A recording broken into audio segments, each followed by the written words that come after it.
Welcome to Rabsnet, the Revival Army Bible Study Network. This is the book of Judges. Judges reveals cycles of rebellion, deliverance, and mercy among God's people. Here we see the cost of forgetting God's ways. Welcome to Judges. Judges chapter 1. After the death of Joshua, the Israelites asked the Lord, "Which of our tribes should attack the Canaanites first?" "Judah," the Lord answered. "I'll help them take the land." The people of Judah went to their relatives, the Simeon tribe, and said, "Canaanites live in the land God gave us. Help us fight them, and we will help you." Troops from Simeon came to help Judah. Together, they attacked an army of 10,000 Canaanites and Perizzites at Bezek, and the Lord helped Judah defeat them. During the battle, Judah's army found out where the king of Bezek was, and they attacked there. Bezek tried to escape, but soldiers from Judah caught him. They cut off his thumbs and big toes, and he said, "I've cut off the thumbs and big toes of 70 kings and made those kings crawl around under my table for scraps of food. Now God is paying me back." The army of Judah took the king of Bezek along with them to Jerusalem, where he died. They attacked Jerusalem, captured it, killed everyone who lived there, and then burned it to the ground. Judah's army fought the Canaanites who lived in the hill country, the southern desert, and the foothills to the west. After that, they attacked the Canaanites who lived at Hebron, defeating the three clans called Sheshai, Ahiman, and Talmai. At that time, Hebron was called Kiriath Arba. From Hebron, Judah's army went to attack Debir, which at that time was called Kiriath Sefer. Caleb told his troops, "The man who captures Kiriath Sefer can marry my daughter Aksa." Caleb's nephew Othniel captured Kiriath Sefer, so Caleb let him marry Aksa. Othniel was the son of Caleb's younger brother Kenaz.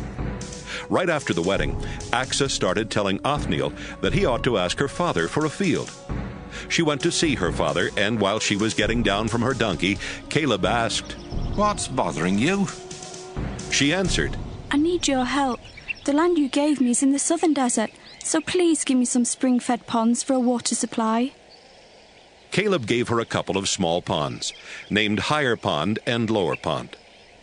The people who belonged to the Kenite clan were the descendants of the father-in-law of Moses. They left Jericho with the people of Judah and settled near Arad in the southern desert of Judah, not far from the Amalekites. Judah's army helped Simeon's army attack the Canaanites, who lived at Zephath. They completely destroyed the town and renamed it Hormah. The Lord helped the army of Judah capture Gaza, Ashkelon, Ekron, and the land near those towns. They also took the hill country. But the people who lived in the valleys had iron chariots, so Judah was not able to make them leave or to take their land. The tribe of Judah gave the town of Hebron to Caleb, as Moses had told them to do. Caleb defeated the three Anakim clans and took over the town. The Jebusites were living in Jerusalem, and the Benjamin tribe did not defeat them or capture the town. That's why Jebusites still live in Jerusalem along with the people of Benjamin. The Ephraim and Manasseh tribes were getting ready to attack Bethel, which at that time was called Luz. And the Lord helped them when they sent spies to find out as much as they could about Bethel. While the spies were watching the town, a man came out and told them, "If you show us how our army can get into the town, we'll make sure that you aren't harmed." The man showed them, and the two Israelite tribes attacked Bethel, killing everyone except the man and his family. The two tribes made the man and his family leave, so they went to the land of the Hittites, where he built a town. He named the town Luz, and that is still its name. Canaanites lived in the towns of Bethshean, Taanach, Dor, Ibleam, Megiddo, and all the villages nearby. The Canaanites were determined to stay, and the Manasseh tribe never did get rid of them. But later on, when the Israelites grew more powerful, they made slaves of the Canaanites. The Ephraim tribe did not get rid of the Canaanites who lived in Gezer, so the Canaanites lived there with the Israelites all around them. The Zebulun tribe did not get rid of the Canaanites who lived in Kitron and Nahalal, and the Canaanites stayed there with Israelites around them. But the people of Zebulun did force the Canaanites into slave labor. The Asher tribe did not get rid of the Canaanites who lived in Akko, Sidon, Alab, Aksib, Helba, Aphek, and Rehob, and the Asher tribe lived with Canaanites all around them. The Naphtali tribe did not get rid of the Canaanites who lived in Beth-Shemesh and Beth-Anath, but they did force the Canaanites into slave labor. The Naphtali tribe lived with Canaanites around them. The Amorites were strong enough to keep the tribe of Dan from settling in the valleys, so Dan had to stay in the hill country. The Amorites on Mount Heres and in Ajalon and Shaalbim were also determined to stay. Later on, as Ephraim and Manasseh grew more powerful, they forced those Amorites into slave labor. The old Amorite-Edomite border used to go from Selah through Scorpion Pass into the hill country. Judges chapter 2. The Lord's angel went from Gilgal to Bochim and gave the Israelites this message from the Lord. I promised your ancestors that I would give this land to their families, and I brought your people here from Egypt. We made an agreement that I promised never to break, and you promised not to make any peace treaties with the other nations that live in the land. Besides that, you agreed to tear down the altars where they sacrificed to their idols, but you didn't keep your promise.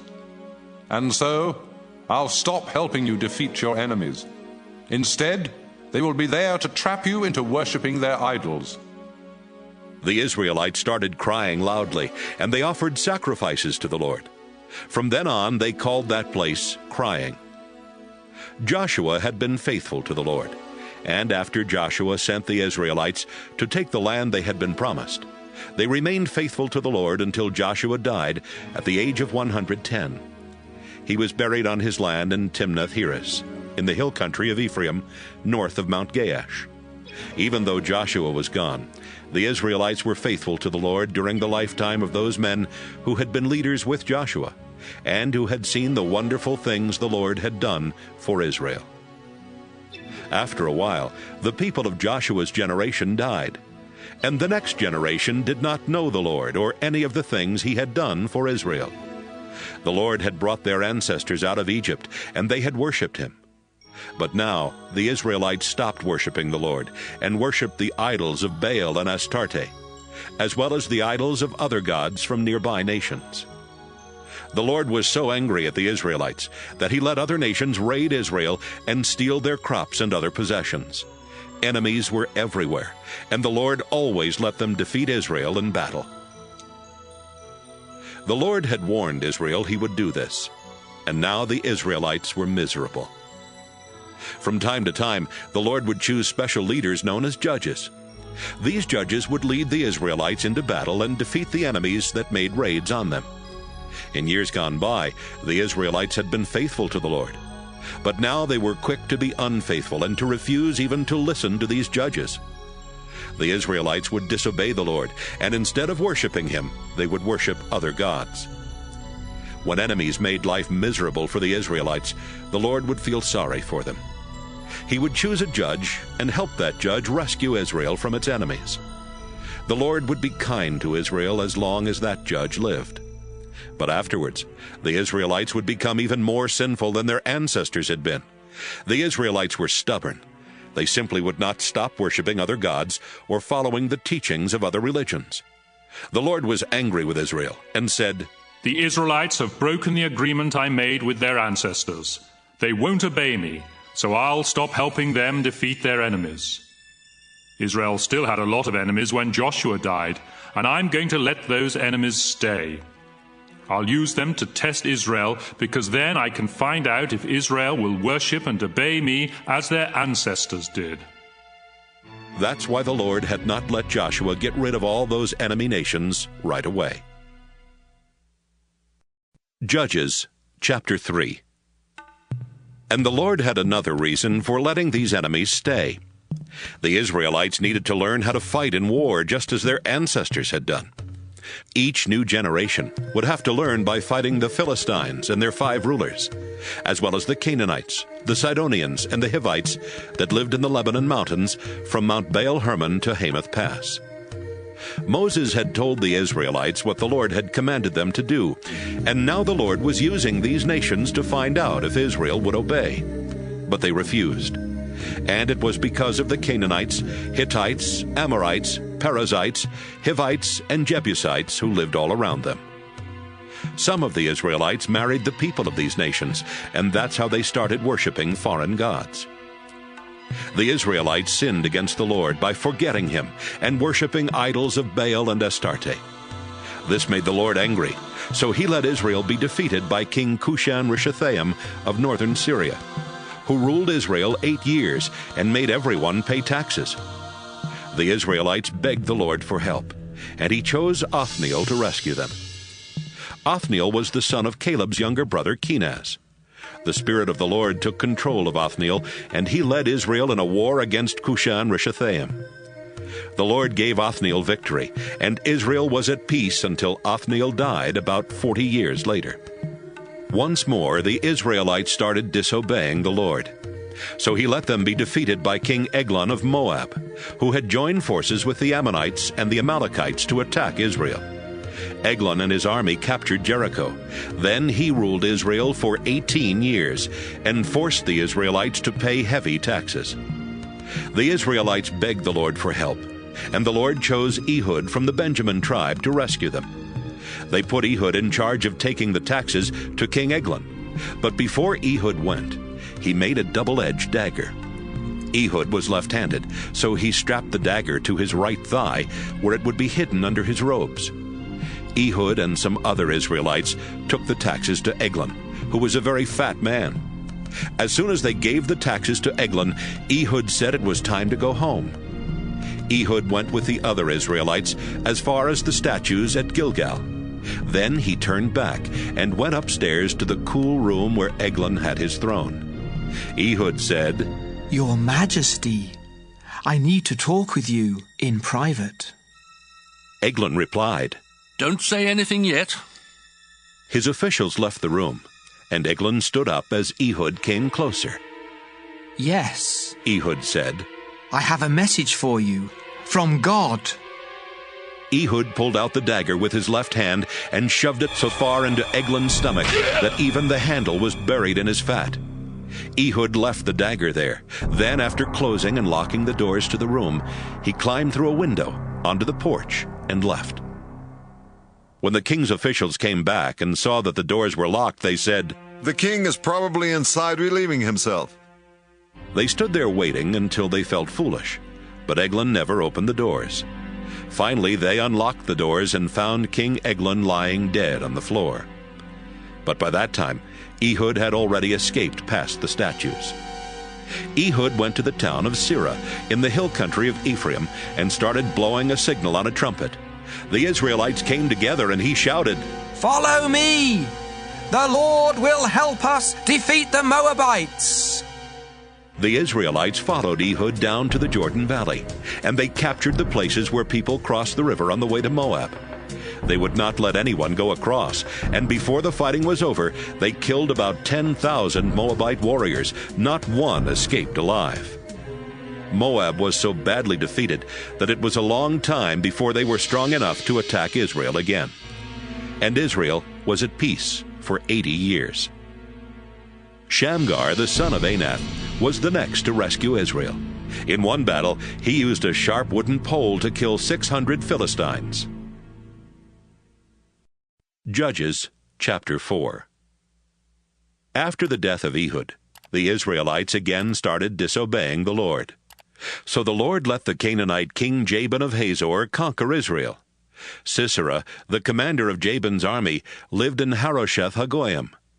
Jabin's army had 900 iron chariots, and for 20 years he made life miserable for the Israelites, until finally they begged the Lord for help. Deborah, the wife of Lapidoth, was a prophet and a leader of Israel during those days. She would sit under Deborah's palm tree between Ramah and Bethel in the hill country of Ephraim, where Israelites would come and ask her to settle their legal cases. One day, Barak, the son of Abinoam, was in Kedesh in Naphtali, and Deborah sent word for him to come and talk with her. When he arrived, she said, "I have a message for you. from the Lord God of Israel. You are to get together an army of 10,000 men from the Naphtali and Zebulun tribes, and lead them to Mount Tabor. The Lord will trick Sisera into coming out to fight you at the Kishon River. Sisera will be leading King Jabin's army as usual, and they will have their chariots. But the Lord has promised to help you defeat them. I'm not going unless you go, Barak told her. All right, I'll go, she replied. But I'm warning you that the Lord is going to let a woman defeat Sisera, and no one will honor you for winning the battle. Deborah and Barak left for Kedesh, where Barak called together the troops from Zebulun and Naphtali. 10,000 soldiers gathered there, and Barak led them out from Kedesh. Deborah went too.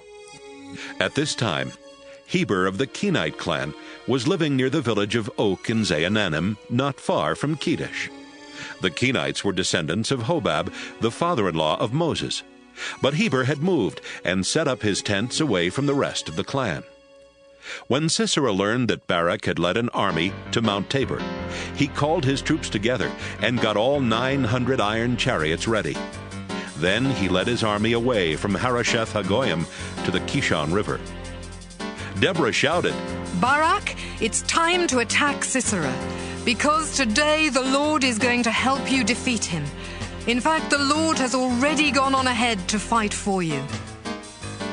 Barak led his 10,000 troops down from Mount Tabor, and during the battle the Lord confused Sisera, his chariot drivers, and his whole army. Everyone was so afraid of Barak and his army that even Sisera jumped down from his chariot and tried to escape. Barak's forces went after Sisera's chariots and army as far as Harosheth Hagoyim. Sisera's entire army was wiped out. Only Sisera escaped. He ran to Heber's camp because Heber and his family had a peace treaty with the king of Hazor. Sisera went to the tent that belonged to Jael, Heber's wife. She came out to greet him and said, Come in, sir. Please come on in. Don't be afraid. After they had gone inside, Sisera lay down and Jael covered him with a blanket. Could I have a little water? He asked. I'm thirsty. Jael opened a leather bottle and poured him some milk. Then she covered him back up. Stand at the entrance to the tent, Sisera told her. If someone comes by and asks if anyone is inside, tell them no. Sisera was exhausted and soon fell asleep. Jael took a hammer and drove a tent peg through his head into the ground, and he died. Meanwhile, Barak had been following Sisera, and Jael went out to meet him. The man you're looking for is inside, she said. Come in, and I'll show him to you. They went inside, and there was Sisera, dead and stretched out with a tent peg through his skull.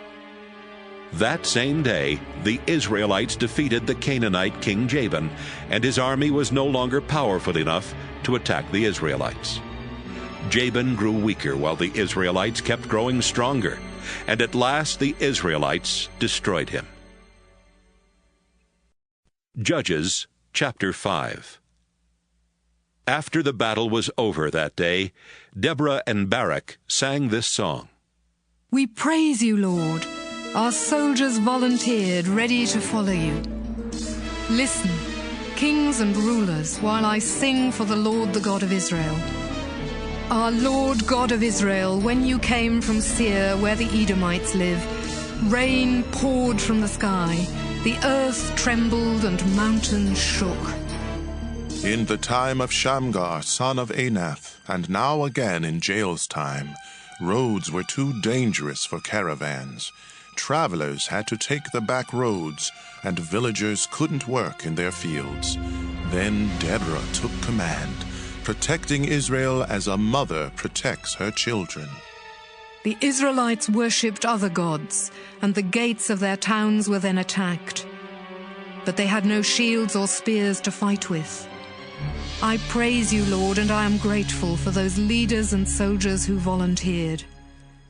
Listen, everyone, whether you ride a donkey with a padded saddle or have to walk, even those who carry water to the animals will tell you, the Lord has won victories, and so has Israel. Then the Lord's people marched down to the town gates and said, Deborah, let's go. Let's sing as we march. Barak, capture our enemies.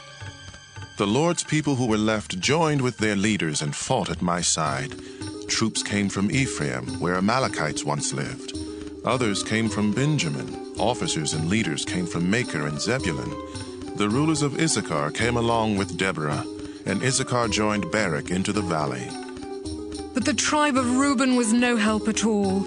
Reuben, why did you stay among your sheep pens? Was it to listen to shepherds whistling for their sheep? No one could figure out why Reuben wouldn't come. The people of Gilead stayed across the Jordan. Why did the tribe of Dan remain on their ships and the tribe of Asher stay along the coast near the harbors? But soldiers of Zebulun and Naphtali risked their lives to attack the enemy. Canaanite kings fought us at Taanach by the stream near Megiddo, but they couldn't rob us of our silver. From their pathways in the sky, the stars fought Sisera, and his soldiers were swept away by the ancient Kishon River. I will march on and be brave. Sisera's horses galloped off, their hoofs thundering in retreat. The Lord's angel said, Put a curse on Mirah's town. Its people refuse to help the Lord fight his powerful enemies. But honor Jael, the wife of Heber from the Kenite clan. Give more honor to her than to any other woman who lives in tents. Yes, give more honor to her than to any other woman. Sisera asked for water, but Jael gave him milk. Cream in a fancy cup. She reached for a tent peg and held a hammer in her right hand, and with a blow to the head she crushed his skull. Sisera sank to his knees and fell dead at her feet. Sisera's mother looked out through her window. Why is he taking so long, she asked. Why haven't we heard his chariots coming? She and her wisest women gave the same answer.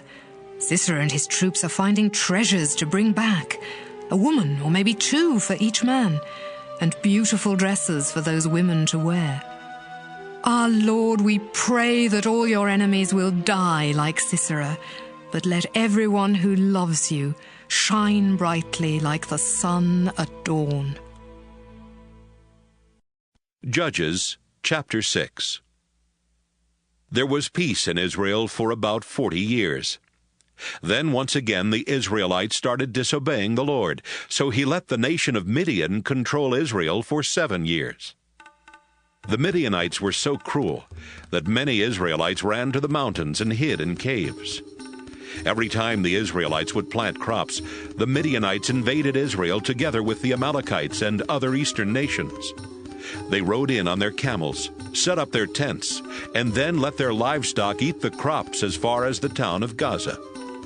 The Midianites stole food, sheep, cattle, and donkeys. Like a swarm of locusts, they could not be counted, and they ruined the land wherever they went. The Midianites took almost everything that belonged to the Israelites, and the Israelites begged the Lord for help. Then the Lord sent a prophet to them with this message. I am the Lord God of Israel, so listen to what I say. You were slaves in Egypt, but I set you free and led you out of Egypt into this land. And when nations here made life miserable for you, I rescued you and helped you get rid of them and take their land. I am your God, and I told you not to worship Amorite gods, even though you are living in the land of the Amorites. But you refused to listen. One day an angel from the Lord went to the town of Ophrah and sat down under the big tree that belonged to Joash, a member of the Abiezer clan. Joash's son Gideon was nearby, threshing grain in a shallow pit where he could not be seen by the Midianites. The angel appeared and spoke to Gideon. The Lord is helping you, and you are a strong warrior. Gideon answered, Please, don't take this wrong, but if the Lord is helping us, then why have all these awful things happened? We've heard how the Lord performed miracles and rescued our ancestors from Egypt. But those things happened long ago. Now the Lord has abandoned us to the Midianites. Then the Lord himself said, Gideon, you will be strong, because I am giving you the power to rescue Israel from the Midianites. Gideon replied, "But how can I rescue Israel? My clan is the weakest one in Manasseh, and everyone else in my family is more important than I am." Gideon, the Lord answered, "You can rescue Israel because I am going to help you. Defeating the Midianites will be as easy as beating up one man." Gideon said, "It's hard to believe that I'm actually talking to the Lord. Please do something so I'll know that you really are the Lord. And wait here until I bring you an offering." "All right, I'll wait," the Lord answered. Gideon went home and killed a young goat, then started boiling the meat. Next, he opened a big sack of flour and made it into thin bread. When the meat was done, he put it in a basket and poured the broth into a clay cooking pot. He took the meat, the broth, and the bread and placed them under the big tree. God's angel said, "Gideon, put the meat and the bread on this rock and pour the broth over them." Gideon did as he was told. The angel was holding a walking stick, and he touched the meat and the bread with the end of the stick. Flames jumped from the rock and burned up the meat and the bread. When Gideon looked, the angel was gone. Gideon realized that he had seen one of the Lord's angels. "Oh," he moaned. "now I'm going to die."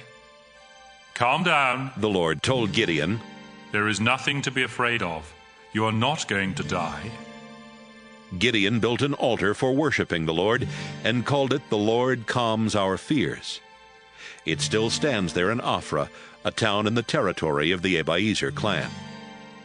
That night, the Lord spoke to Gideon again. "Get your father's second-best bull, the one that's 7 years old. Use it to pull down the altar where your father worships Baal and cut down the sacred pole next to the altar. Then build an altar for worshipping me on the highest part of the hill where your town is built. Use layers of stone for my altar, not just a pile of rocks. Cut up the wood from the pole, make a fire, kill the bull, and burn it as a sacrifice to me." Gideon chose 10 of his servants to help him, and they did everything God had said. But since Gideon was afraid of his family and the other people in town, he did it all at night.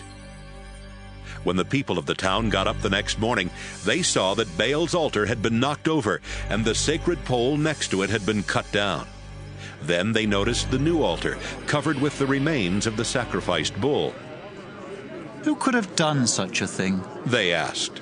And they kept on asking until finally someone told them, "Gideon, the son of Joash, did it." The men of the town went to Joash and said, "Your son Gideon knocked over Baal's altar and cut down the sacred pole next to it.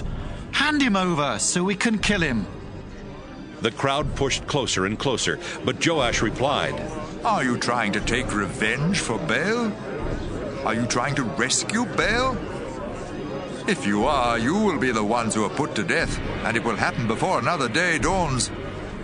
If Baal really is a god, let him take his own revenge on someone who tears down his altar." That same day, Joash changed Gideon's name to Jerubbaal, explaining, "He tore down Baal's altar, so let Baal take revenge himself." All the Midianites, Amalekites, and other eastern nations got together and crossed the Jordan River. Then they invaded the land of Israel and set up camp in Jezreel Valley. The Lord's Spirit took control of Gideon, and Gideon blew a signal on a trumpet to tell the men in the Abiezer clan to follow him. He also sent messengers to the tribes of Manasseh, Asher, Zebulun, and Naphtali, telling the men of these tribes to come and join his army. Then they set out toward the enemy camp. Gideon prayed to God. "I know that you promised to help me rescue Israel, but I need proof. Tonight I'll put some wool on the stone floor of that threshing floor over there. If you really will help me rescue Israel, then tomorrow morning let there be dew on the wool, but let the stone floor be dry." And that's just what happened. Early the next morning, Gideon got up and checked the wool. He squeezed out enough water to fill a bowl. But Gideon prayed to God again. "Don't be angry at me," Gideon said. "Let me try this just one more time, so I'll really be sure you'll help me. Only this time, let the wool be dry and the stone floor be wet with dew." That night, God made the stone floor wet with dew, but he kept the wool dry. Judges, chapter 7. Early the next morning, Gideon and his army got up and moved their camp to Fear Spring. The Midianite camp was to the north, in the valley at the foot of Morah Hill. The Lord said, Gideon, your army is too big. I can't let you win with this many soldiers. The Israelites would think that they had won the battle all by themselves, and that I didn't have anything to do with it. So call your troops together and tell them that anyone who is really afraid can leave Mount Gilead and go home. 22,000 men returned home, leaving Gideon with only 10,000 soldiers. Gideon, the Lord said, you still have too many soldiers. Take them down to the spring and I'll test them. I'll tell you which ones can go along with you and which ones must go back home.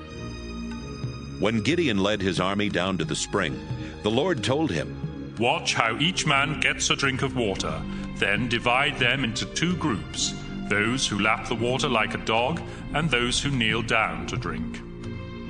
300 men scooped up water in their hands and lapped it, and the rest knelt to get a drink.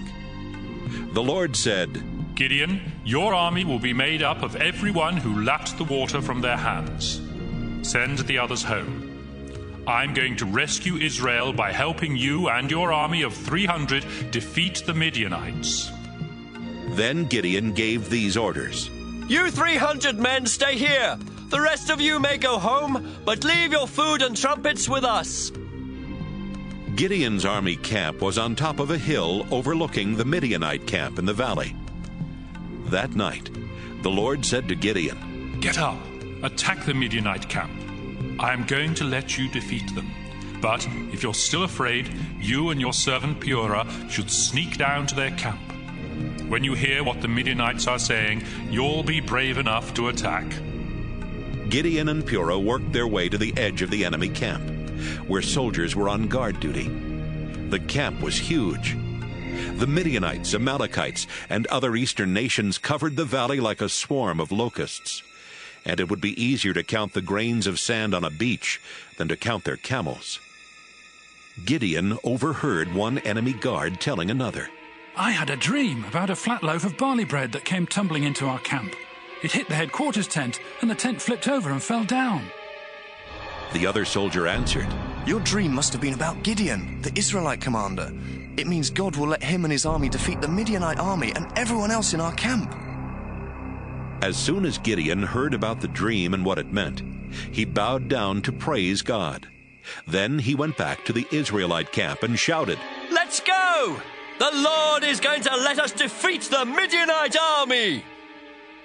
Gideon divided his little army into 3 groups of 100 men, and he gave each soldier a trumpet and a large clay jar with a burning torch inside. Gideon said, when we get to the enemy camp, spread out and surround it. Then wait for me to blow a signal on my trumpet. As soon as you hear it, blow your trumpets and shout, fight for the Lord! Fight for Gideon! Gideon and his group reached the edge of the enemy camp a few hours after dark, just after the new guards had come on duty. Gideon and his soldiers blew their trumpets and smashed the clay jars that were hiding the torches. The rest of Gideon's soldiers blew the trumpets they were holding in their right hands. Then they smashed the jars and held the burning torches in their left hands. Everyone shouted, fight with your swords for the Lord and for Gideon! The enemy soldiers started yelling and tried to run away. Gideon's troops stayed in their positions, surrounding the camp, and blew their trumpets again. As they did, the Lord made the enemy soldiers pull out their swords and start fighting each other. The enemy army tried to escape from the camp. They ran to Acacia Tree Town, toward Zereda, and as far as the edge of the land that belonged to the town of Abel-Meholah near Tabbath. Gideon sent word for more Israelite soldiers to come from the tribes of Naphtali, Asher, and both halves of Manasseh to help fight the Midianites. He also sent messengers to tell all the men who lived in the hill country of Ephraim, come and help us fight the Midianites. Put guards at every spring, stream, and well as far as Beth-Barah before the Midianites can get to them. And guard the Jordan River. Troops from Ephraim did exactly what Gideon had asked, and they even helped chase the Midianites on the east side of the Jordan River. These troops captured Raven and Wolf, the two Midianite leaders. They killed Raven at a large rock that has come to be known as Raven Rock, and they killed Wolf near a wine pit that has come to be called Wolf Wine Pit. The men of Ephraim brought the heads of the two Midianite leaders to Gideon. Judges chapter 8. But the men were really upset with Gideon and complained. When you went to war with Midian, you didn't ask us to help. Why did you treat us like that? Gideon answered, Don't be upset. Even though you came later, you were able to do much more than I did. It's just like the grape harvest. The grapes your tribe doesn't even bother to pick are better than the best grapes my family can grow. Besides, God chose you to capture Raven and Wolf. I didn't do a thing compared to you. By the time Gideon had finished talking, the men of Ephraim had calmed down and were no longer angry at him. After Gideon and his 300 troops had chased the Midianites as far as the Jordan River, they were exhausted. The town of Succoth was nearby, so he went there and asked, Please give my troops some food. They are worn out, but we have to keep chasing Zebah and Zalmunna, the two Midianite kings. The town leaders of Succoth answered, Why should we feed your army? We don't know if you really will defeat Zebah and Zalmunna. Just wait, Gideon said. After the Lord helps me defeat them, I'm coming back here. I'll make a whip out of thorns and rip the flesh from your bones. After leaving Succoth, Gideon went to Peniel and asked the leaders there for some food, but he got the same answer as he had gotten at Succoth. I'll come back safe and sound, Gideon said. But when I do, I'm going to tear down your tower. Zebah and Zalmunna were in Karkor, with an army of 15,000 troops. They were all that was left of the army of the eastern nations, because 120,000 of their warriors had been killed in the battle. Gideon reached the enemy camp by going east along Nomad Road, past Nobah and Jogbehah. He made a surprise attack, and the enemy panicked.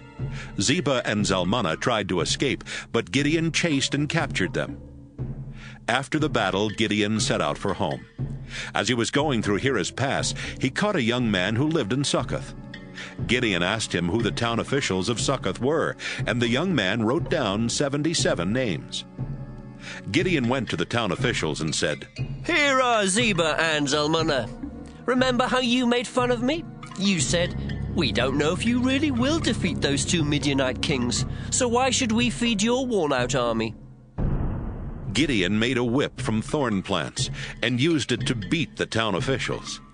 Afterwards, he went to Peniel, where he tore down the tower and killed all the town officials there. Then Gideon said, Zebah and Zalmunna, tell me about the men you killed at Tabor. They were a lot like you, the two kings answered. They were dignified, almost like royalty. They were my very own brothers, Gideon said. I swear by the living Lord that if you had let them live, I would let you live. Gideon turned to Jether, his oldest son. Kill them, Gideon said. But Jether was young, and he was too afraid to even pull out his sword. What's the matter, Gideon? Zebah and Zalmunna asked. Do it yourself if you're not too much of a coward. Gideon jumped up and killed them both. Then he took the fancy gold ornaments from the necks of their camels. After the battle with the Midianites, the Israelites said, Gideon, you rescued us. Now we want you to be our king. Then after your death, your son and then your grandson will rule. No, Gideon replied. I won't be your king, and my son won't be king either. Only the Lord is your ruler, but I will ask you to do one thing. Give me all the earrings you took from the enemy. The enemy soldiers had been Ishmaelites, and they wore gold earrings. The Israelite soldiers replied, Of course, we'll give you the earrings. Then they spread out a robe on the ground and tossed the earrings on it.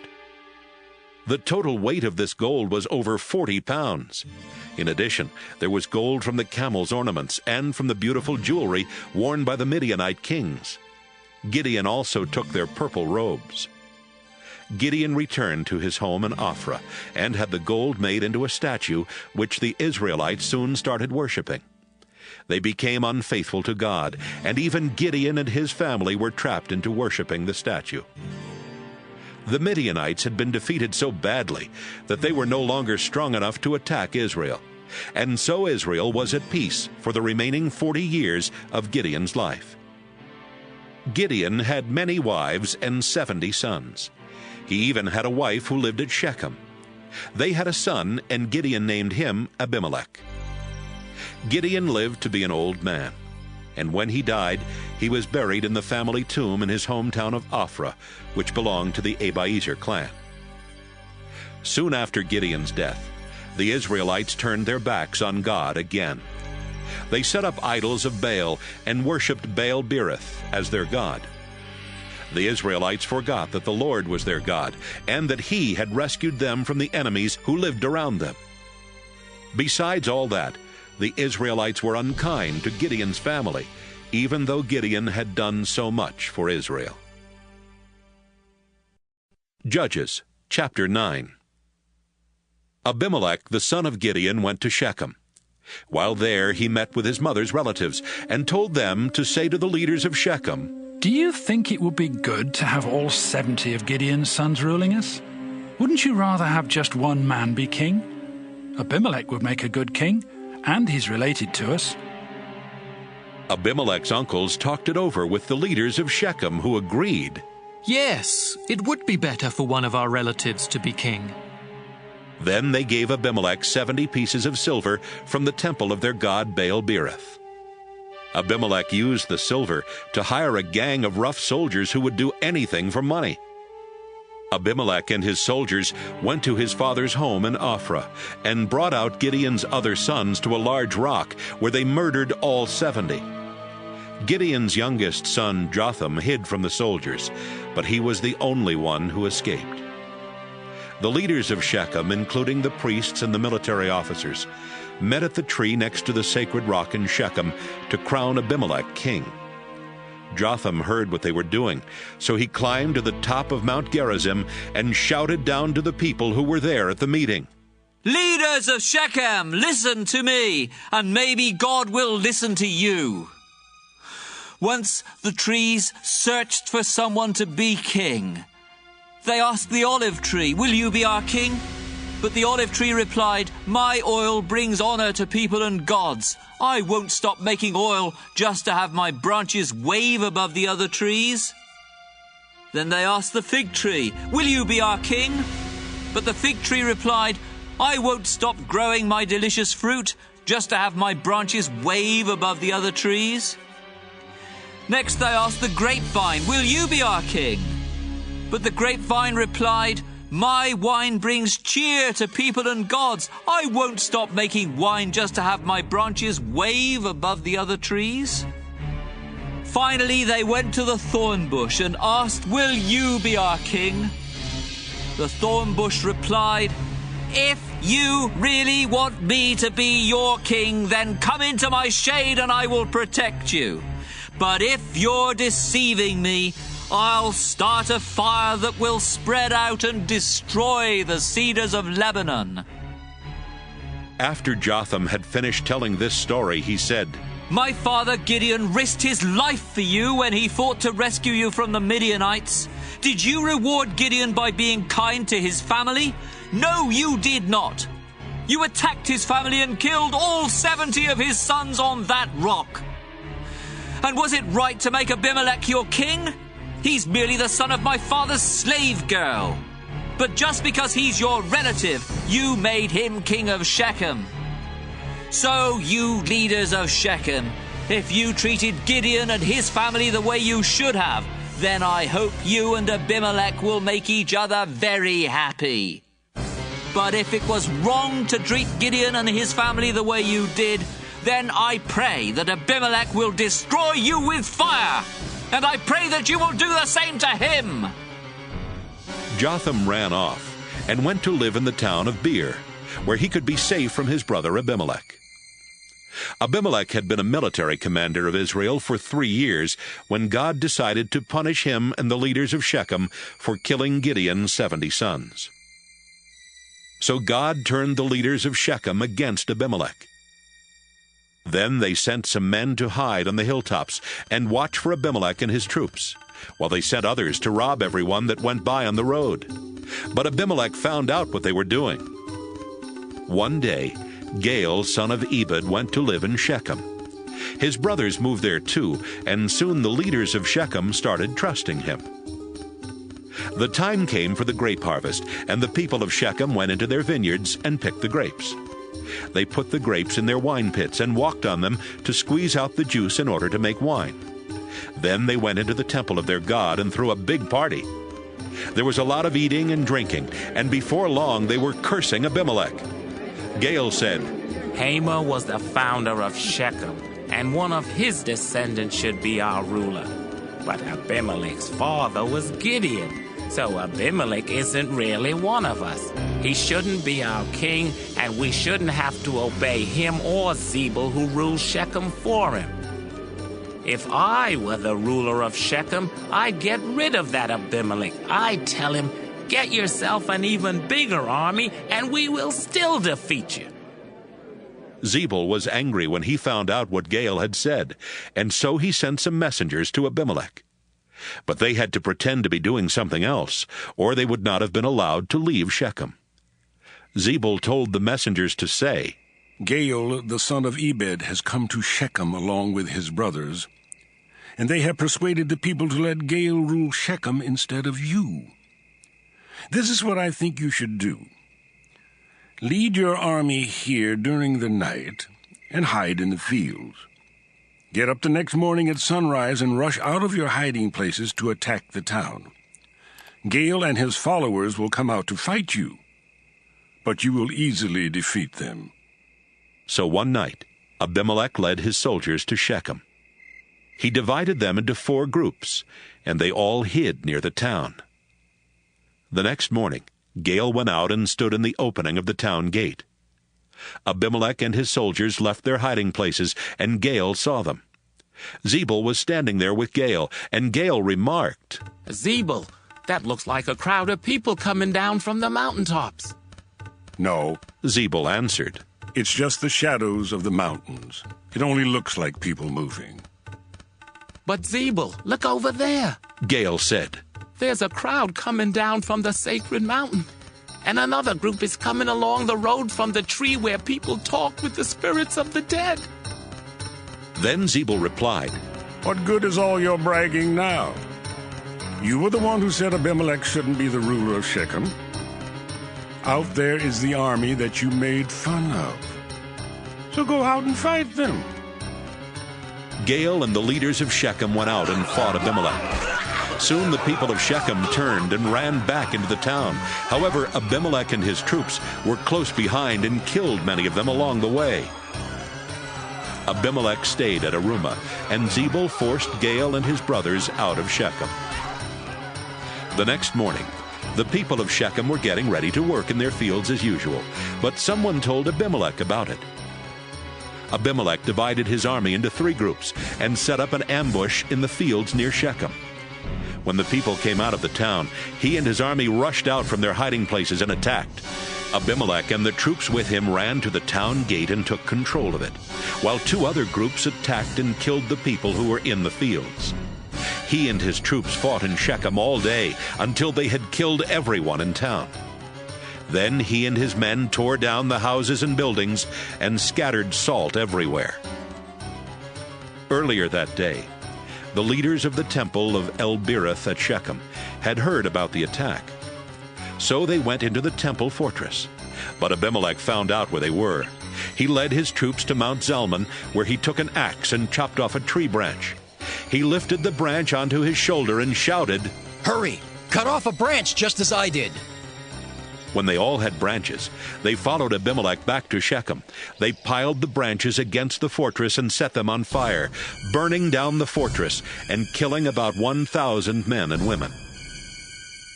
After destroying Shechem, Abimelech went to Thebez. He surrounded the town and captured it. But there was a tall fortress in the middle of the town, and the town leaders and everyone else went inside. Then they barred the gates and went up to the flat roof. Abimelech and his army rushed to the fortress and tried to force their way inside. Abimelech himself was about to set the heavy wooden doors on fire when a woman on the roof dropped a large rock on his head and cracked his skull. The soldier who carried his weapons was nearby, and Abimelech told him, "Take out your sword and kill me. I don't want people to say that I was killed by a woman." So the soldier ran his sword through Abimelech, and when the Israelite soldiers saw that their leader was dead, they went back home. That's how God punished Abimelech for killing his brothers and bringing shame on his father's family. God also punished the people of Shechem for helping Abimelech. Everything happened just as Jotham's curse said it would. Judges chapter 10. Tola was the next person to rescue Israel. He belonged to the Issachar tribe, but he lived in Shamer, a town in the hill country of Ephraim. His father was Puah, and his grandfather was Dodo. Tola was a leader of Israel for 23 years. Then he died and was buried in Shamer. The next leader of Israel was Jair, who lived in Gilead. He was a leader for 22 years. He had 30 sons, and each son had his own mule and was in charge of one town in Gilead. Those 30 towns are still called the settlements of Jair. When he died, he was buried in the town of Canaan. Before long, the Israelites began disobeying the Lord by worshipping Baal, Astarte, and gods from Syria, Sidon, Moab, Ammon, and Philistia. The Lord was angry at Israel, and decided to let Philistia and Ammon conquer them. So the same year that Jair died, Israel's army was crushed by these two nations. For 18 years, Ammon was cruel to the Israelites who lived in Gilead, the region east of the Jordan River that had once belonged to the Amorites. Then the Ammonites began crossing the Jordan and attacking the tribes of Judah, Benjamin, and Ephraim. Life was miserable for the Israelites. They begged the Lord for help and confessed, "We were unfaithful to you, our Lord. We stopped worshipping you and started worshipping idols of Baal." The Lord answered, "In the past, when you came crying to me for help, I rescued you. At one time or another, I've rescued you from the Egyptians, the Amorites, the Ammonites, the Philistines, the Sidonians, the Amalekites, and the Maonites. But I'm not going to rescue you any more. You've left me and gone off to worship other gods. If you're in such big trouble, go cry to them for help." "We have been unfaithful," the Israelites admitted. "If we must be punished, do it yourself. But please rescue us from the Ammonites." Then the Israelites got rid of the idols of the foreign gods, and they began worshipping only the Lord. Finally, there came a time when the Lord could no longer stand to see them suffer. The rulers of Ammon called their soldiers together and led them to Gilead, where they set up camp. The Israelites gathered at Mizpah and set up camp there. The leaders of Gilead asked each other, "Who can lead an attack on the Ammonites?" Then they agreed, "If we can find someone who can lead the attack, we'll make him the ruler of Gilead." Judges chapter 11. The leaders of the Gilead clan decided to ask a brave warrior named Jephthah, son of Gilead, to lead the attack against the Ammonites. Even though Jephthah belonged to the Gilead clan, he had earlier been forced to leave the region where they had lived. Jephthah was the son of a prostitute, but his half-brothers were the sons of his father's wife. One day his half-brothers told him, "You don't really belong to our family, so you can't have any of the family property." Then they forced Jephthah to leave home. Jephthah went to the country of Tob, where he was joined by a number of men who would do anything for money. So the leaders of Gilead went to Jephthah and said, "Please come back to Gilead. If you lead our army, we will be able to fight off the Ammonites." "Didn't you hate me?" Jephthah replied. "Weren't you the ones who forced me to leave my family? You're coming to me now just because you're in trouble." "But we do want you to come back. The leaders said, "And if you lead us in battle against the Ammonites, we will make you the ruler of Gilead." "All right," Jephthah said. "If I go back with you and the Lord lets me defeat the Ammonites, will you really make me your ruler?" "You have our word," the leaders answered. "and the Lord is a witness to what we have said." So Jephthah went back to Mizpah with the leaders of Gilead. The people of Gilead gathered at the place of worship and made Jephthah their ruler. Jephthah also made promises to them. After the ceremony, Jephthah sent messengers to say to the king of Ammon, "Are you trying to start a war? You have invaded my country, and I want to know why." The king of Ammon replied, "Tell Jephthah that the land really belongs to me, all the way from the Arnon River in the south to the Jabbok River in the north and west to the Jordan River. When the Israelites came out of Egypt, they stole it. Tell Jephthah to return it to me, and there won't be any war." Jephthah sent the messengers back to the king of Ammon, and they told him that Jephthah had said, "Israel hasn't taken any territory from Moab or Ammon. When the Israelites came from Egypt, they traveled in the desert to the Red Sea and then to Kadesh. They sent messengers to the king of Edom and said, 'Please, let us go through your country.' But the king of Edom refused. They also sent messengers to the king of Moab, but he wouldn't let them cross his country either. And so the Israelites stayed at Kadesh. A little later, the Israelites set out into the desert, going east of Edom and Moab, and camping on the eastern side of the Arnon River Gorge. The Arnon is the eastern border of Moab, and since the Israelites didn't cross it, they didn't even set foot in Moab. The Israelites sent messengers to the Amorite king Sihon of Heshbon. 'Please,' they said, 'let our people go through your country to get to our own land.' Sihon didn't think the Israelites could be trusted, so he called his army together. They set up camp at Jahaz, then they attacked the Israelite camp. But the Lord God helped Israel defeat Sihon and his army.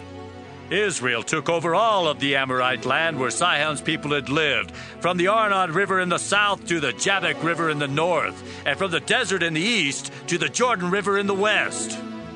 The messengers also told the king of Ammon that Jephthah had said, "The Lord God of Israel helped his nation get rid of the Amorites and take their land. Now, do you think you're going to take over that same territory? If Chemosh, your God, takes over a country and gives it to you, don't you have a right to it? And if the Lord takes over a country and gives it to us, the land is ours. Are you better than Balak, the son of Zippor? He was the king of Moab, but he didn't quarrel with Israel or start a war with us. For 300 years, Israelites have been living in Heshbon and Aurora and in the nearby villages, and in the towns along the Arnon River Gorge. If the land really belonged to you Ammonites, you wouldn't have waited until now to try to get it back. I haven't done anything to you, but it's certainly wrong of you to start a war. I pray that the Lord will show whether Israel or Ammon is in the right." But the king of Ammon paid no attention to Jephthah's message.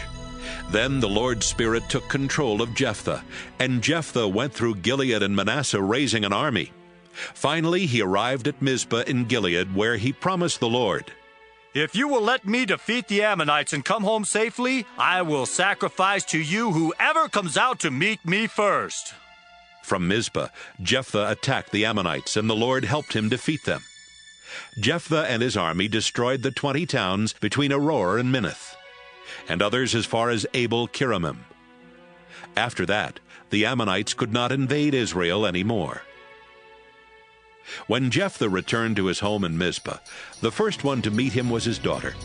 She was playing a tambourine and dancing to celebrate his victory, and she was his only child. "Oh," Jephthah cried. Then he tore his clothes in sorrow and said to his daughter, "I made a sacred promise to the Lord, and I must keep it. Your coming out to meet me has broken my heart."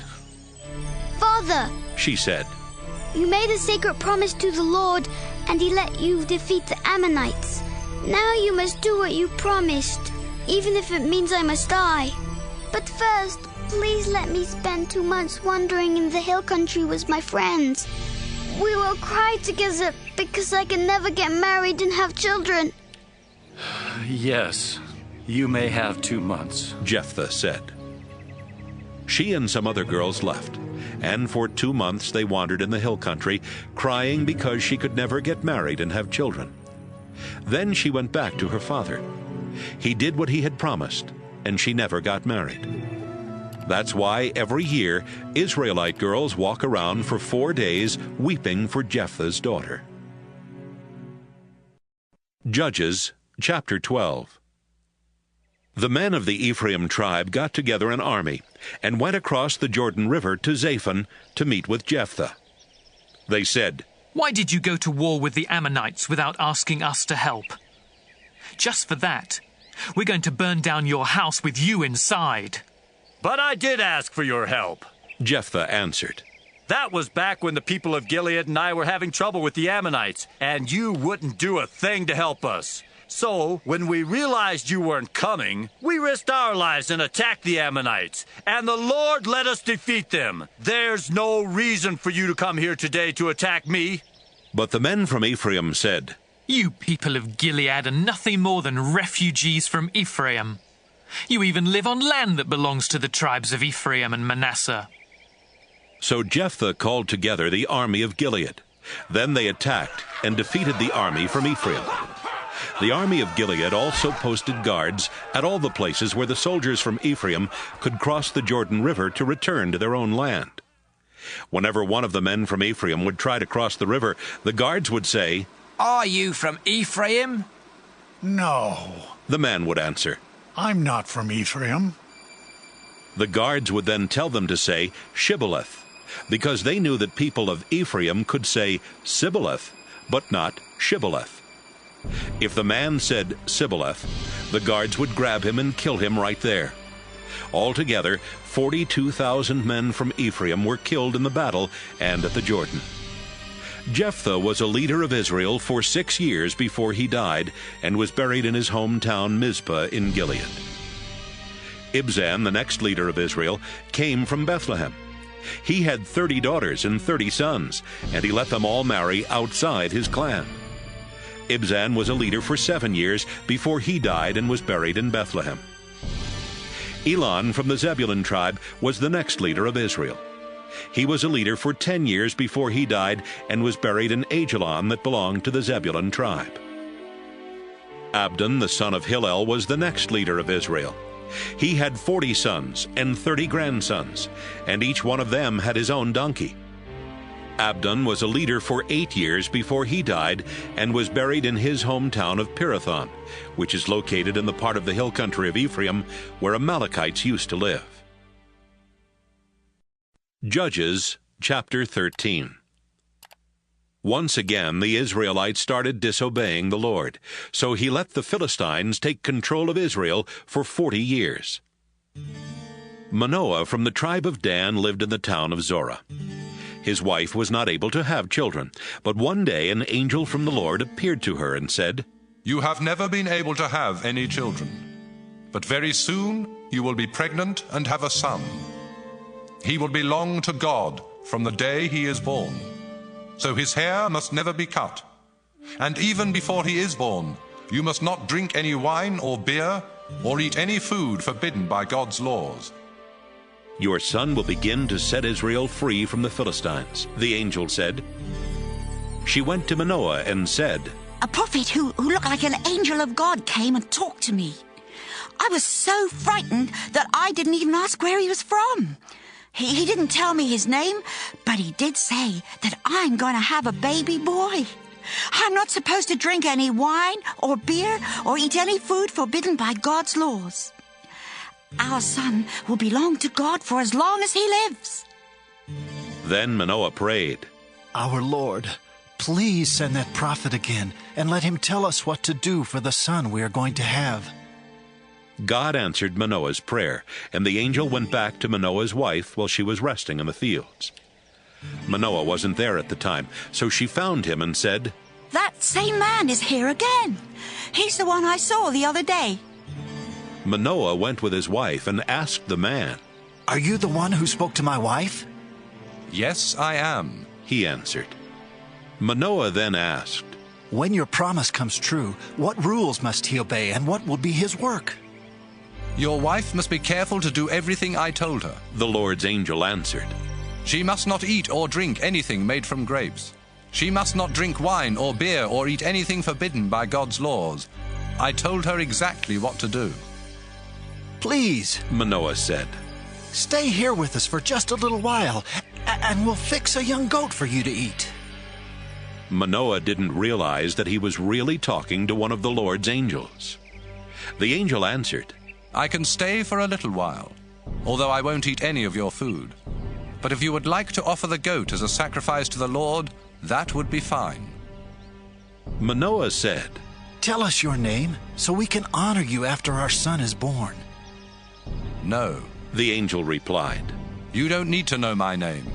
And if you did, you couldn't understand it. So Manoah took a young goat over to a large rock he had chosen for an altar, and he built a fire on the rock. Then he killed the goat and offered it with some grain as a sacrifice to the Lord.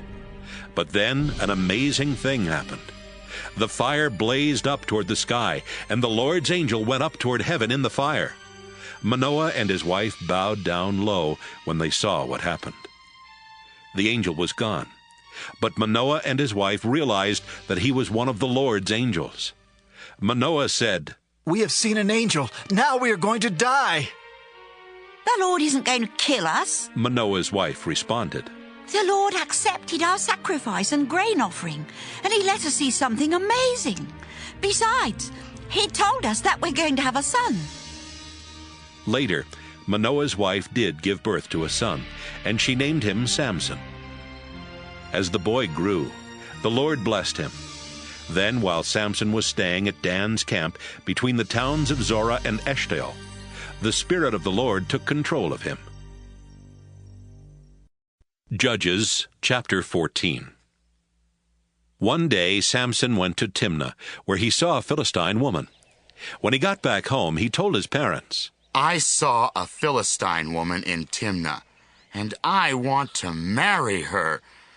Get her for me. His parents answered, there are a lot of women in our clan, and even more in the rest of Israel. Those Philistines are pagans. Why would you want to marry one of their women? She looks good to me, Samson answered. Get her for me. At that time, the Philistines were in control of Israel, and the Lord wanted to stir up trouble for them. That's why he made Samson desire that woman. As Samson and his parents reached the vineyards near Timnah, a fierce young lion suddenly roared and attacked Samson. But the Lord's Spirit took control of Samson, and with his bare hands he tore the lion apart as though it had been a young goat. His parents didn't know what he had done, and he didn't tell them. When they got to Timnah, Samson talked to the woman, and he was sure that she was the one for him. Later, Samson returned to Timnah for the wedding, and when he came near the place where the lion had attacked, he left the road to see what was left of the lion. He was surprised to see that bees were living in the lion's skeleton, and that they had made some honey. He scooped up the honey in his hands and ate some of it as he walked along. When he got back to his parents, he gave them some of the honey, and they ate it too. But he didn't tell them he had found the honey in the skeleton of a lion. While Samson's father went to make the final arrangements with the bride and her family, Samson threw a big party as grooms usually did. When the Philistines saw what Samson was like, they told 30 of their young men to stay with him at the party. Samson told the 30 young men, This party will last for 7 days. Let's make a bet. I'll tell you a riddle, and if you can tell me the right answer before the party is over, I'll give each one of you a shirt and a full change of clothing.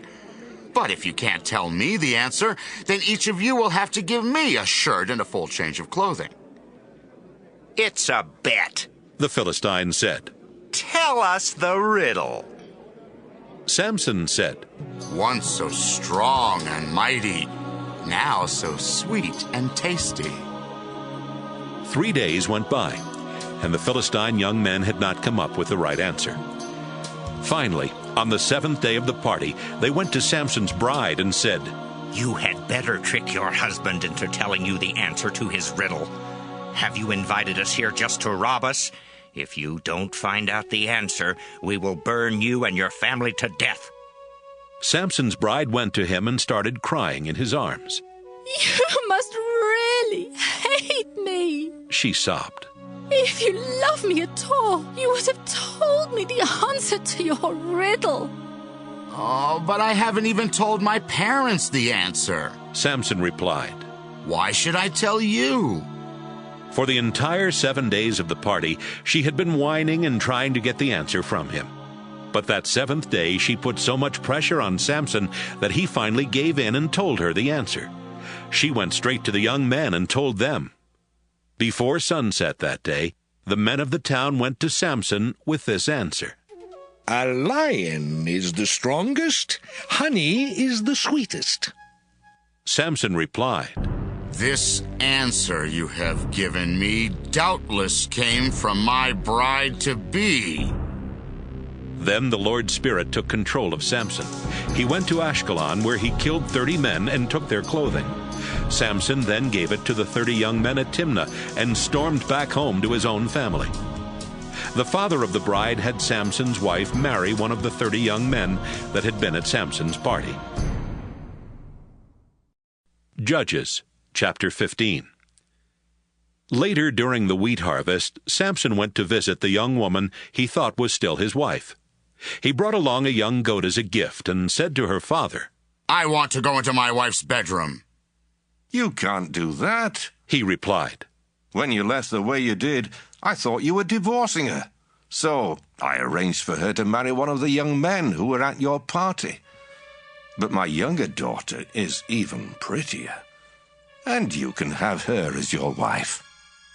This time, Samson answered, I have a good reason for really hurting some Philistines. Samson went out and caught 300 foxes and tied them together in pairs with oil-soaked rags around their tails.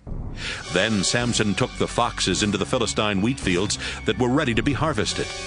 He set the rags on fire and let the foxes go. The wheat fields went up in flames, and so did the stacks of wheat that had already been cut.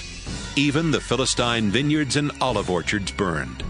Some of the Philistines started asking around, Who could have done such a thing? It was Samson. Someone told them.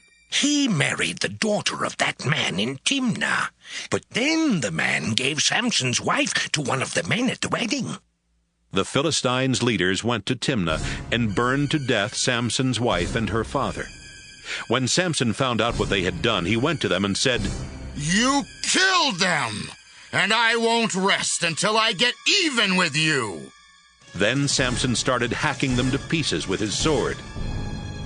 Samson left Philistia and went to live in the cave at Etam Rock. But it wasn't long before the Philistines invaded Judah and set up a huge army camp at Jawbone. The people of Judah asked, Why have you invaded our land? The Philistines answered, We've come to get Samson. We're going to do the same things to him that he did to our people. 3,000 men from Judah went to the cave at Etam Rock and said to Samson, Don't you know that the Philistines rule us and they will punish us for what you did? I was only getting even with them, Samson replied. They did the same things to me first. We came here to tie you up and turn you over to them, said the men of Judah. I won't put up a fight, Samson answered. But you have to promise not to hurt me yourselves. We promise, the men said. We will only tie you up and turn you over to the Philistines. We won't kill you. Then they tied up his hands and arms with 2 brand-new ropes and led him away from Etam Rock. When the Philistines saw that Samson was being brought to their camp at Jawbone, they started shouting and ran toward him. But the Lord's Spirit took control of Samson, and Samson broke the ropes as though they were pieces of burnt cloth. Samson glanced around and spotted the jawbone of a donkey. The jawbone had not yet dried out, so it was still hard and heavy. Samson grabbed it and started hitting Philistines. He killed 1,000 of them. After the fighting was over, he made up this poem about what he had done to the Philistines. I used a donkey's jawbone to kill 1,000 men. I beat them with this jawbone over and over again. Samson tossed the jawbone on the ground and decided to call the place Jawbone Hill. It is still called that today. Samson was so thirsty that he prayed, Our Lord, you helped me win a battle against a whole army. Please don't let me die of thirst now. Those heathen Philistines will carry off my dead body. Samson was tired and weary, but God sent water gushing from a rock. Samson drank some and felt strong again. Samson named the place Caller Spring because he had called out to God for help. The spring is still there at Jawbone. Samson was a leader of Israel for 20 years, but the Philistines were still the rulers of Israel. Judges chapter 16. One day while Samson was in Gaza, he saw a prostitute and went to her house to spend the night. The people who lived in Gaza found out he was there, and they decided to kill him at sunrise. So they went to the city gate and waited all night in the guard rooms on each side of the gate. But Samson got up in the middle of the night and went to the town gate. He pulled the gate doors and doorposts out of the wall and put them on his shoulders. Then he carried them all the way to the top of the hill that overlooks Hebron, where he set the doors down, still closed and locked.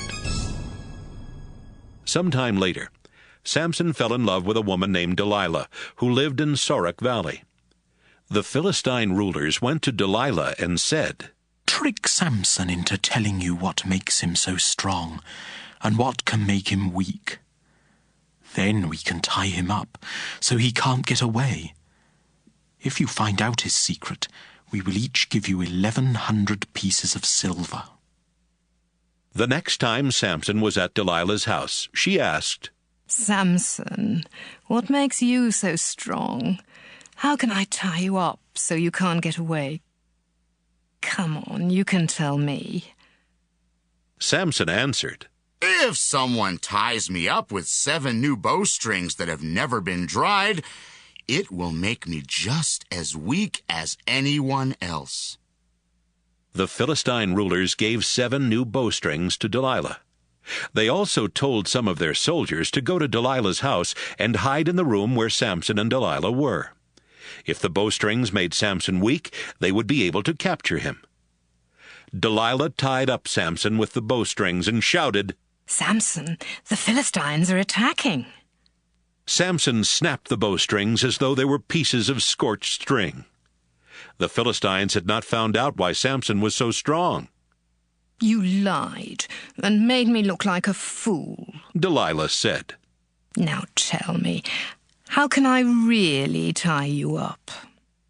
Samson answered, Use some new ropes. If I'm tied up with ropes that have never been used, I'll be just as weak as anyone else. Delilah got new ropes and again had some Philistines hide in the room. Then she tied up Samson's arms and shouted, Samson, the Philistines are attacking. Samson snapped the ropes as if they were threads. You're still lying and making a fool of me, Delilah said. Tell me how I can tie you up. My hair is in 7 braids, Samson replied. If you weave my braids into the threads on a loom and nail the loom to a wall, then I will be as weak as anyone else. While Samson was asleep, Delilah wove his braids into the threads on a loom and nailed the loom to a wall. Then she shouted, Samson, the Philistines are attacking. Samson woke up and pulled the loom free from its posts in the ground and from the nails in the wall. Then he pulled his hair free from the woven cloth. Samson, Delilah said, you claim to love me, but you don't mean it. You've made me look like a fool 3 times now. And you still haven't told me why you're so strong. Delilah started nagging and pestering him day after day until he couldn't stand it any longer. Finally, Samson told her the truth. I have belonged to God ever since I was born. so my hair has never been cut. If it were ever cut off, my strength would leave me, and I would be as weak as anyone else." Delilah realized that he was telling the truth. So she sent someone to tell the Philistine rulers, "Come to my house one more time. Samson has finally told me the truth." The Philistine rulers went to Delilah's house, and they brought along the silver they had promised her. Delilah had lulled Samson to sleep, with his head resting in her lap. She signaled to one of the Philistine men as she began cutting off Samson's 7 braids. And by the time she was finished, Samson's strength was gone. Delilah tied him up and shouted, "Samson, the Philistines are attacking." Samson woke up and thought, "I'll break loose and escape, just as I always do." He did not realize that the Lord had stopped helping him. The Philistines grabbed Samson and poked out his eyes. They took him to the prison in Gaza and chained him up. Then they put him to work, turning a millstone to grind grain. But they didn't cut his hair anymore, so it started growing back. The Philistine rulers threw a big party and sacrificed a lot of animals to their god Dagon. The rulers said, "Samson was our enemy, but our god Dagon helped us capture him." Everyone there was having a good time, and they shouted, "Bring out Samson! He's still good for a few more laughs." The rulers had Samson brought from the prison, and when the people saw him, this is how they praised their God. "Samson ruined our crops and killed our people. He was our enemy, but our God helped us capture him." They made fun of Samson for a while. Then they told him to stand near the columns that supported the roof. A young man was leading Samson by the hand, and Samson said to him, "I need to lean against something. Take me over to the columns that hold up the roof." The Philistine rulers were celebrating in a temple packed with people and with 3,000 more on the flat roof. They had all been watching Samson and making fun of him. Samson prayed, "Please remember me, Lord God. The Philistines poked out my eyes, but make me strong one last time so I can take revenge for at least one of my eyes." Samson was standing between the 2 middle columns that held up the roof.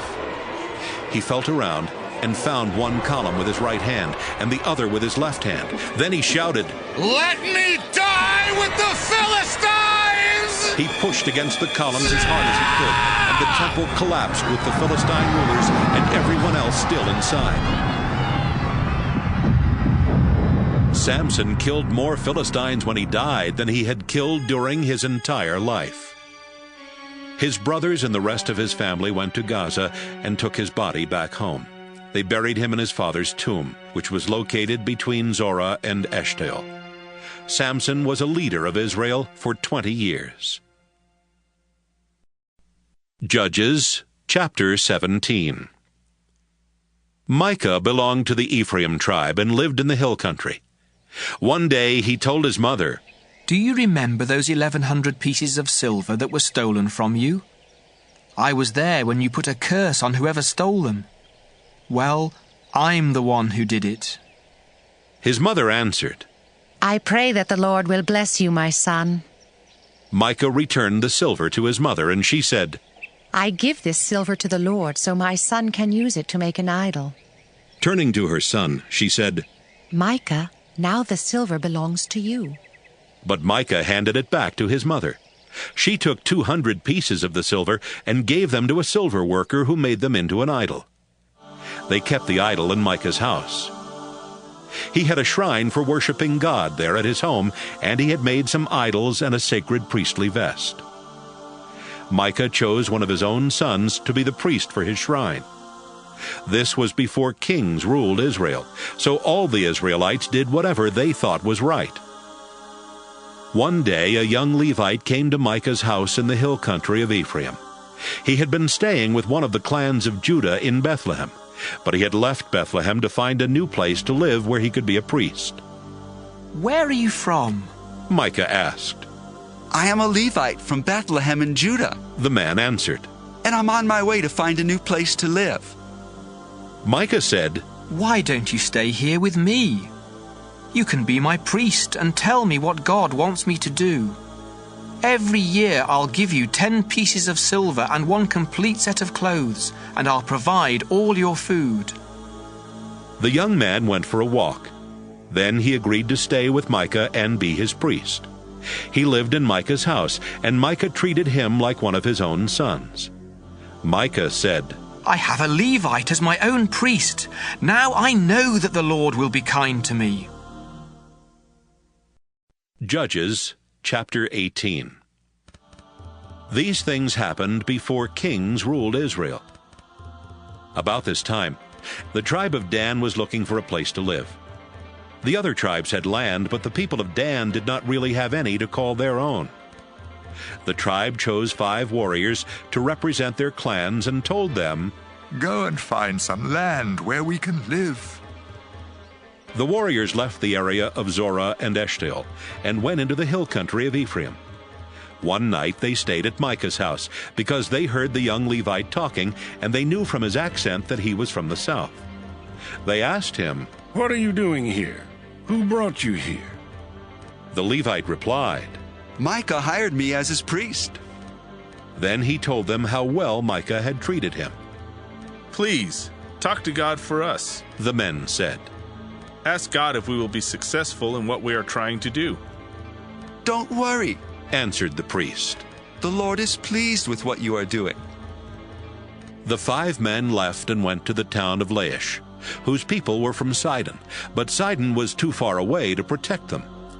Even though their town had no walls, the people thought they were safe from attack, so they had not asked anyone else for protection, which meant that the tribe of Dan could easily take over Laish.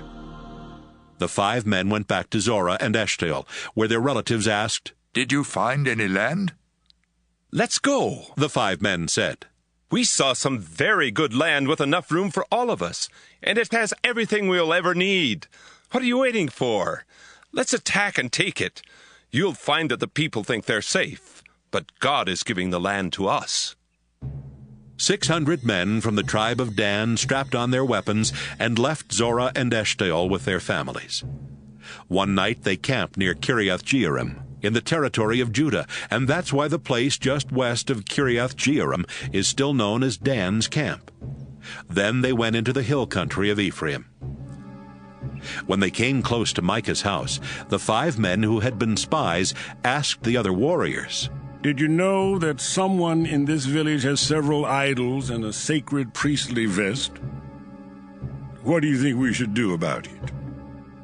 The 600 warriors left the road and went to the house on Micah's property where the young Levite priest lived. They stood at the gate and greeted the priest.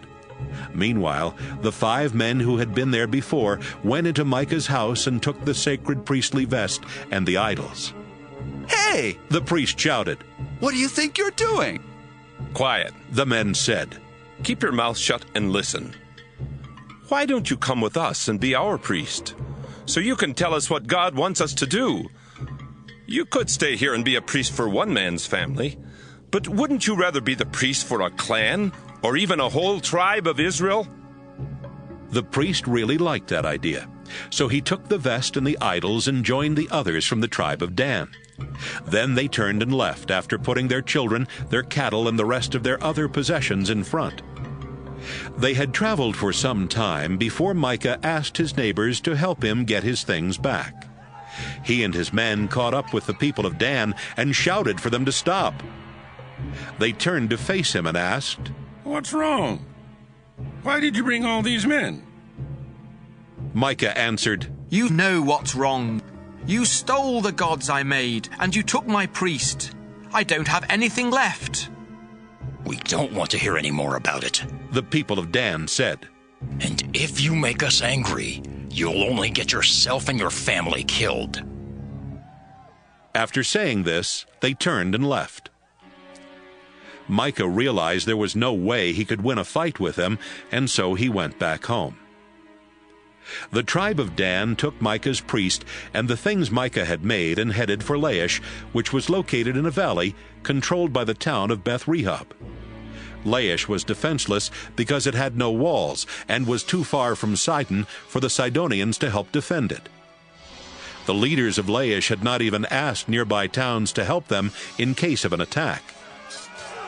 The warriors from Dan made a surprise attack on Laish, killing everyone and burning it down. Then they rebuilt the town and settled there themselves. But they named it Dan after one of Israel's sons, who was the ancestor of their tribe. Even though the place of worship was in Shiloh, the people of Dan set up the idol Micah had made. They worshipped the idol, and the Levite was their priest. His name was Jonathan, and he was a descendant of Gershom, the son of Moses. His descendants served as priests for the tribe of Dan until the people of Israel were taken away as prisoners by their enemies. Judges chapter 19. Before kings ruled Israel, a Levite was living deep in the hill country of the Ephraim tribe. He married a woman from Bethlehem in Judah, but she was unfaithful and went back to live with her family in Bethlehem. 4 months later, her husband decided to try and talk her into coming back. So he went to Bethlehem, taking along a servant and 2 donkeys. He talked with his wife, and she invited him into their family's home. Her father was glad to see him and did not want him to leave. So the man stayed 3 days, eating and drinking with his father-in-law. When everyone got up on the 4th day, the Levite started getting ready to go home. But his father-in-law said, "Don't leave until you have a bite to eat. You'll need strength for your journey." The 2 men sat down together and ate a big meal. "Come on," the man's father-in-law said. "Stay tonight and have a good time." The Levite tried to leave, but his father-in-law insisted, and he spent 1 more night. The 5th day, the man got up early to leave, but his wife's father said, "You need to keep up your strength. Why don't you leave right after lunch?" So the 2 of them started eating. Finally, the Levite got up from the meal so he and his wife and servant could leave. "Look," his father-in-law said, "it's already late afternoon, and if you leave now, you won't get very far before dark. Stay with us 1 more night and enjoy yourself. Then you can get up early tomorrow morning and start home." But the Levite decided not to spend the night there again. He had the saddles put on his 2 donkeys. Then he and his wife and servant traveled as far as Jebus, which is now called Jerusalem. It was beginning to get dark, and the man's servant said, "Let's stop and spend the night in this town where the Jebusites live." "No," the Levite answered. "They aren't Israelites, and I refuse to spend the night there. We'll stop for the night at Gibeah, because we can make it to Gibeah, or maybe even to Ramah before dark." They walked on and reached Gibeah in the territory of Benjamin just after sunset. They left the road and went into Gibeah, but the Levite couldn't find a house where anyone would let them spend the night, and they sat down in the open area just inside the town gates. Soon an old man came in through the gates on his way home from working in the fields. Most of the people who lived in Gibeah belonged to the tribe of Benjamin, but this man was originally from the hill country of Ephraim. He noticed that the Levite was just in town to spend the night. "Where are you going?" the old man asked. "Where did you come from?" "We've come from Bethlehem in Judah," the Levite answered. "We went there on a visit. Now we're going to the place where the Lord is worshipped, and later we will return to our home in the hill country of Ephraim. But no one here will let us spend the night in their home. We brought food for our donkeys and bread and wine for ourselves, so we don't need anything except a place to sleep." The old man said, "You are welcome to spend the night in my home and to be my guest, but don't stay out here." The old man brought them into his house and fed their donkeys. Then he and his guests washed their feet and began eating and drinking. They were having a good time when some worthless men of that town surrounded the house and started banging on the door and shouting, "A man came to your house tonight. Send him out so we can have sex with him." The old man went outside and said, "My friends, please don't commit such a horrible crime against a man who is a guest in my house. Let me send out my daughter instead. She's a virgin, And I'll even send out the man's wife. You can rape them or do whatever else you want. But please don't do such a horrible thing to this man. The men refused to listen, so the Levite grabbed his wife and shoved her outside. The men raped her and abused her all night long. Finally, they let her go just before sunrise. And it was almost daybreak when she went back to the house where her husband was staying. She collapsed at the door and lay there until sunrise. About that time, her husband woke up and got ready to leave. He opened the door and went outside, where he found his wife lying at the door with her hands on the doorstep. "Get up," he said. "It's time to leave." But his wife didn't move. He lifted her body onto his donkey and left. When he got home, he took a butcher knife and cut her body into 12 pieces. Then he told some messengers, "Take one piece to each tribe of Israel and ask everyone if anything like this has ever happened since Israel left Egypt. Tell them to think about it, talk it over, and tell us what should be done." Everyone who saw a piece of the body said, "This is horrible. Nothing like this has ever happened since the day Israel left Egypt." Judges chapter 20. The Israelites called a meeting of the nation, and since they were God's people, the meeting was held at the place of worship in Mizpah. Men who could serve as soldiers came from everywhere in Israel, from Dan in the north, Beersheba in the south, and Gilead east of the Jordan River. 400,000 of them came to Mizpah, and they each felt the same about what those men from the tribe of Benjamin had done.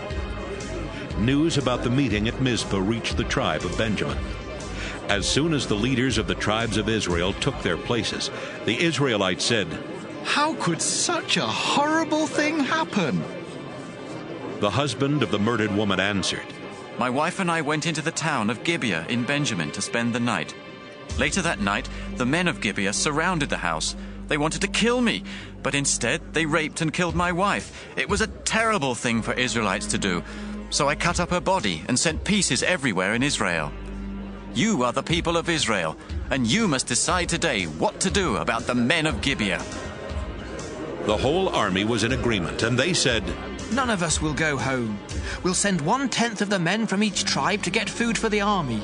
And we'll ask God who should attack Gibeah, because those men deserve to be punished for committing such a horrible crime in Israel." Everyone agreed that Gibeah had to be punished. The tribes of Israel sent messengers to every town and village in Benjamin, and wherever the messengers went, they said, "How could those worthless men in Gibeah do such a disgusting thing? We can't allow such a terrible crime to go unpunished in Israel. Hand the men over to us, and we will put them to death." But the people of Benjamin refused to listen to the other Israelites. Men from towns all over Benjamin's territory went to Gibeah and got ready to fight Israel. The Benjamin tribe had 26,000 soldiers, not counting the 700 who were Gibeah's best warriors. In this army there were 700 left-handed experts who could sling a rock at a target the size of a hair and hit it every time. The other Israelite tribes organized their army and found they had 400,000 experienced soldiers. So they went to the place of worship at Bethel and asked God, "Which tribe should be the first to attack the people of Benjamin?" "Judah," the Lord answered. The next morning, the Israelite army moved its camp to a place near Gibeah. Then they left their camp and got into position to attack the army of Benjamin. Benjamin's soldiers came out of Gibeah and attacked, and when the day was over, 22,000 Israelite soldiers lay dead on the ground. The people of Israel went to the place of worship and cried until sunset. Then they asked the Lord, "Should we attack the people of Benjamin again, even though they are our relatives?" "Yes," the Lord replied. "Attack them again." The Israelite soldiers encouraged each other to be brave and to fight hard. Then the next day they went back to Gibeah and took up the same positions as they had before. That same day, Benjamin's soldiers came out of Gibeah and attacked, leaving another 18,000 Israelite soldiers dead on the battlefield. The people of Israel went to the place of worship at Bethel, where the sacred chest was being kept. They sat on the ground, crying, and not eating for the rest of the day. Then, about sunset, they offered sacrifices to please the Lord and to ask his blessing. Phinehas the priest then prayed, Our Lord, the people of Benjamin are our relatives. Should we stop fighting or attack them again?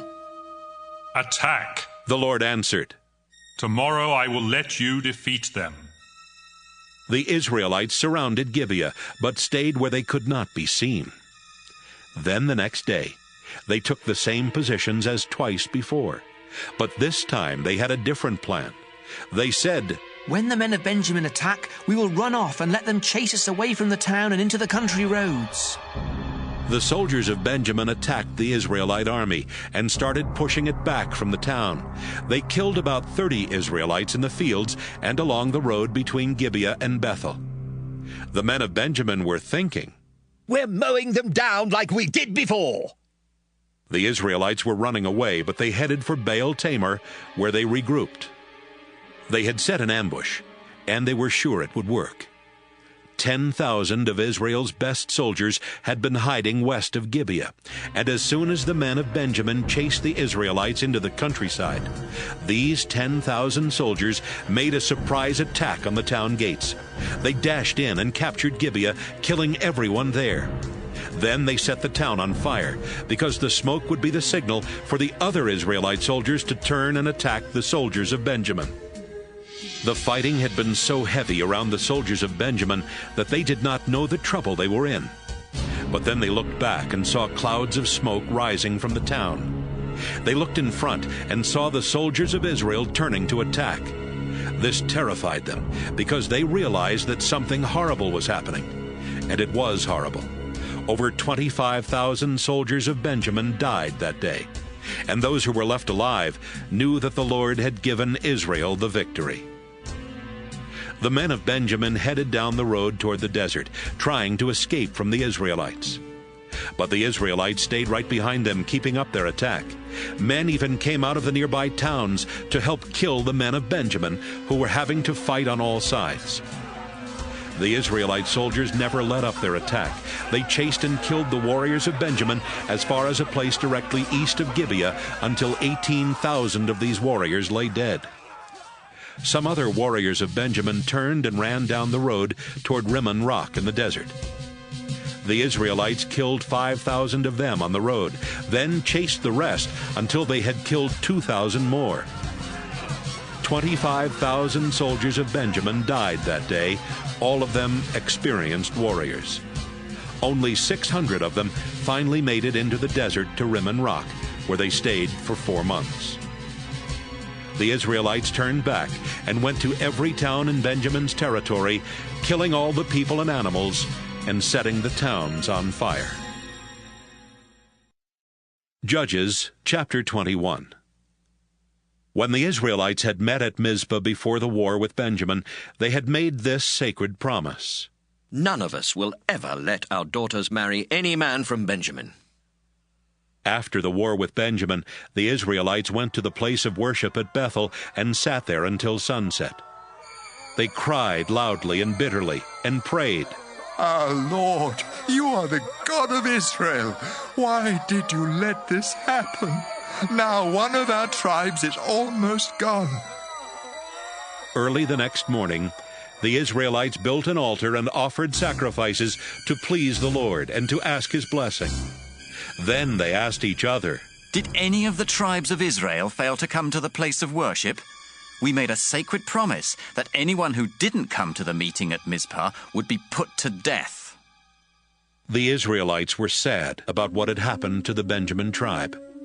And they said, One of our tribes was almost wiped out. Only a few men of Benjamin weren't killed in the war.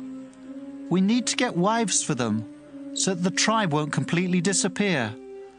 But how can we do that after promising in the Lord's name that we wouldn't let them marry any of our daughters? Again the Israelites asked, Did any of the tribes stay away from the meeting at Mizpah? After asking around, they discovered that no one had come from Jabesh in Gilead. So they sent 12,000 warriors with these orders: Attack Jabesh in Gilead and kill everyone, except the women who have never been married. The warriors attacked Jabesh in Gilead and returned to their camp in Canaan with 400 young women.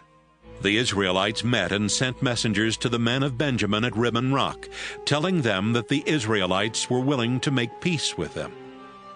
So the men of Benjamin came back from Rimmon Rock, and the Israelites let them marry the young women from Jabesh. But there weren't enough women. The Israelites were very sad, because the Lord had almost wiped out one of their tribes. Then their national leaders said, "All the women of the Benjamin tribe were killed. How can we get wives for the men of Benjamin who are left? If they don't have children, one of the Israelite tribes will die out. But we can't let the men of Benjamin marry any of our daughters.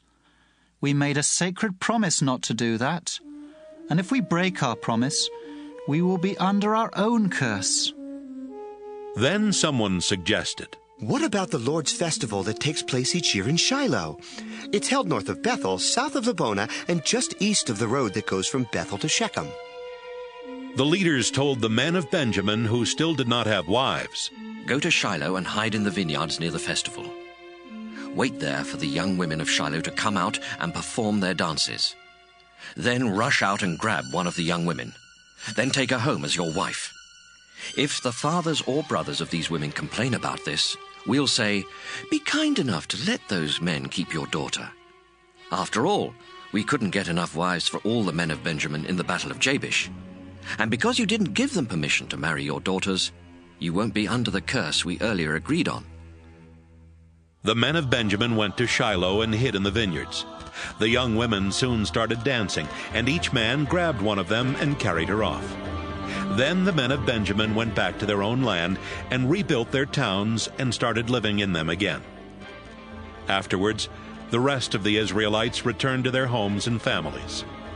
In those days, Israel wasn't ruled by a king, and everyone did what they thought was right.